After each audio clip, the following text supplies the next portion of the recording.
Hi everybody.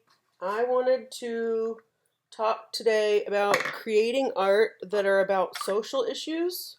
Um, so that could be political, it could be some kind of social injustice, it could be all sorts of things, right? It's basically is something you think is wrong with the world.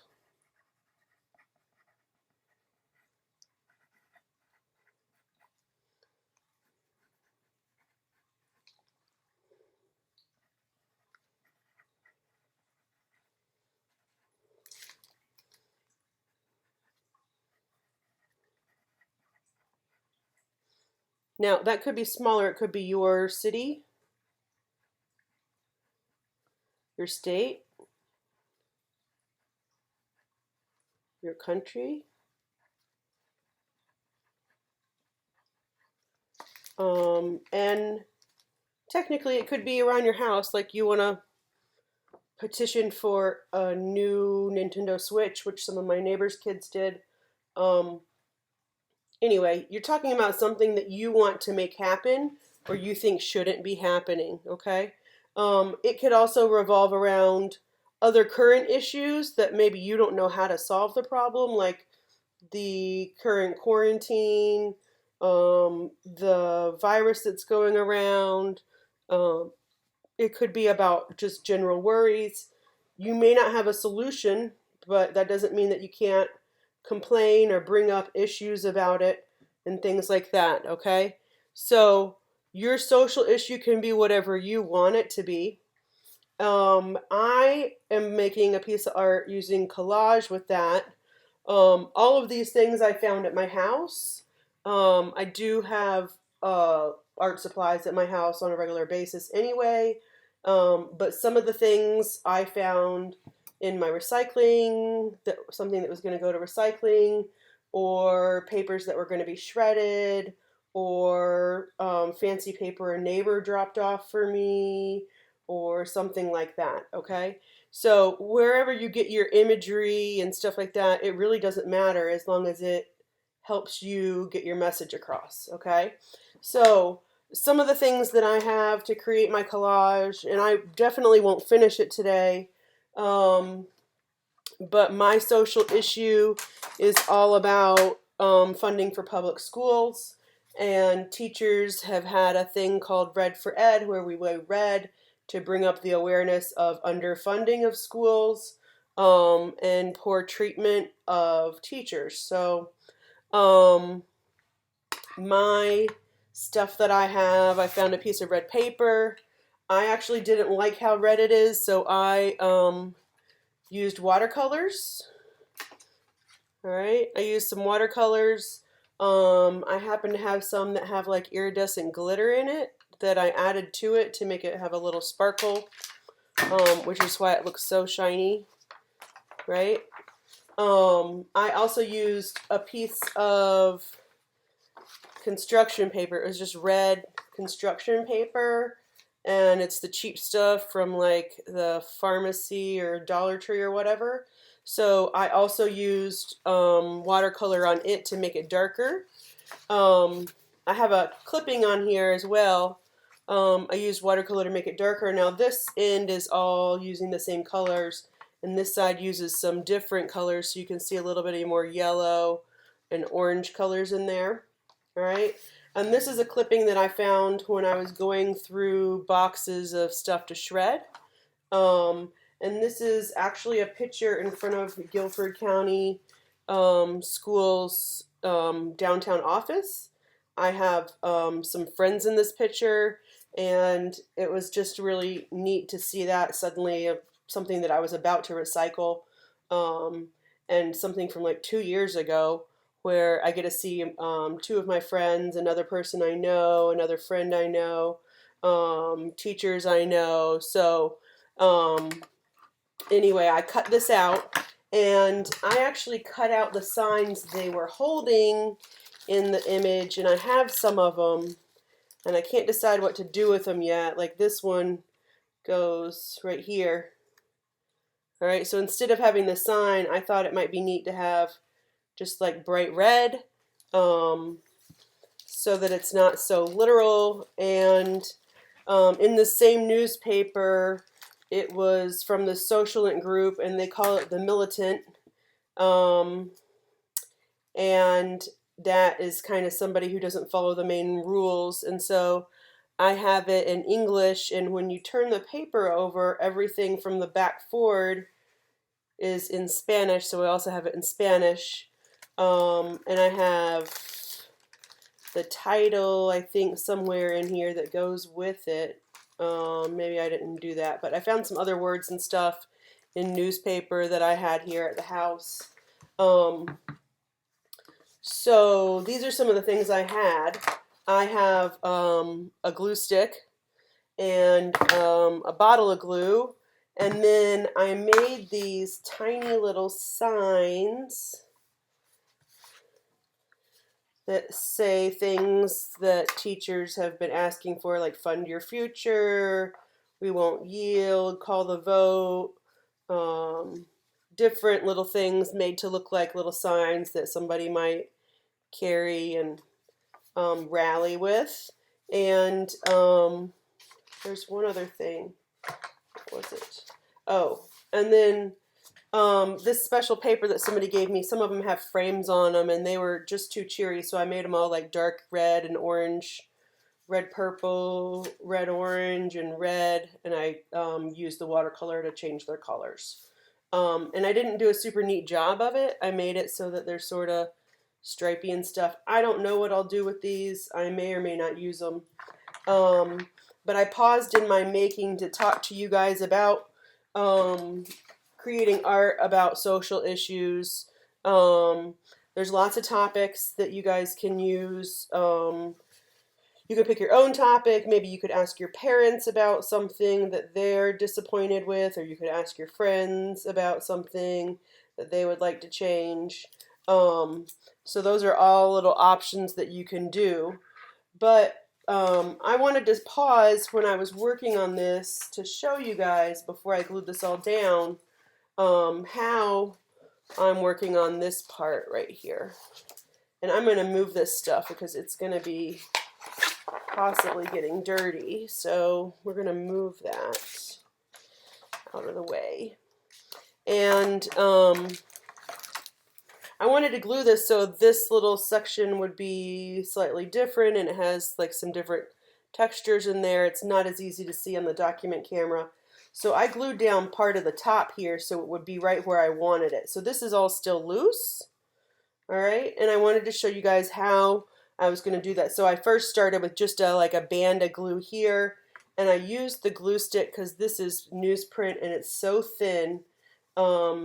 And working quickly, I put a stripe here, laid it without that touching where I wanted it, pressed that down, and now I can take this piece and fold it back, and I have this scrap of paper bag that I used for the sign sticks. I'm going to use it, and because it's newsprint and it's really thin, if I'm careful, I can lay this all the way back on top of my scrap of paper so that when I glue, I don't end up getting any more on my paper here or on my desk while I'm working, and then that can get pulled out and dried off and reused for whatever. So I'm going to turn up my glue here, and I'm going to carefully work from one side to the other. All right, be careful where it's cut because you could tear it. If you start to tear it, don't freak out. Just, put glue on the piece that's torn and try and get in the right place when you get it flipped back over. You want to make sure that you get all the way to the edges on your holes, especially in the outside, so that it lays down nice and flat. Unless you want it to look messy and troubled and, ooh, I just got a lot of glue in one spot. Yuck. Unless you want it to look, sort of disheveled and messy. You can do that too, right? It all depends on your subject, the tone of voice you have, how you want to have your viewers see what you've created. All right, and I know that we haven't talked a lot about very specific art. We've talked about art techniques and topics to cover and things like that. Just make sure I didn't miss anything. Okay, I think I got it all. So I'm going to slowly, with clean hands, fold it back, and I'm going to start where I creased it so I don't end up with a wrinkle. Let's see if I can do this without making a mistake. So you might need to hold up one end so that you can get it in the right places. And right now I'm just tapping with my hand and not pressing and rubbing really hard because I don't want to tear it. So now I have the big section down. I can move across carefully. Now, if you wanted to, you can take your sticky glue paper, right? And you can do this to really get it flat and press out any air bubbles. Okay, and then you can cut out the part you need. So I don't want it to go past the edge of my newsprint, so I'm going to use my scissors and I'm going to carefully line it right up where I want it and cut. And I'm going to cut past just a little ways so that I can turn the corner. And then cutting in a way I tell you guys not to do because it's not easy. You might have to cut a little further before you go back and turn your corner this way. And then when you get it lined up, make sure it's lined up so that you can cut across this straight part that's not perfect. Now I'm going to come back from this side. Go slow and steady when you're cutting, especially when you're using collage, because you may not always have another one of those. I just happen to have a second picture of this because they have the exact same picture on the Spanish side of the newspaper. And I'm going to go back and trim that little bit right there in a minute. But I have two pictures of this, so I could include one that has the signs if I wanted to, but I kept it as backup in case I messed this one up. So if you're lucky enough to have two newspapers or two magazines that have the same picture, then that can give you kind of a fallback if your plan doesn't go the way you think it will. If it doesn't go the way you think it will, that's not the end of the world, and you can always do something else. Nobody will know but you that that piece is missing from your piece of art. Okay? So if you have a mistake, it's not the end of the world. Figure out how to solve the problem rather than always starting over. Now, sometimes you might decide in the end, after trying a couple things, that starting over is the best solution. It's not always the best solution. So this is what my picture looks like now. And I think that's kind of cool. Now, to cut these out, I did use an X-Acto knife.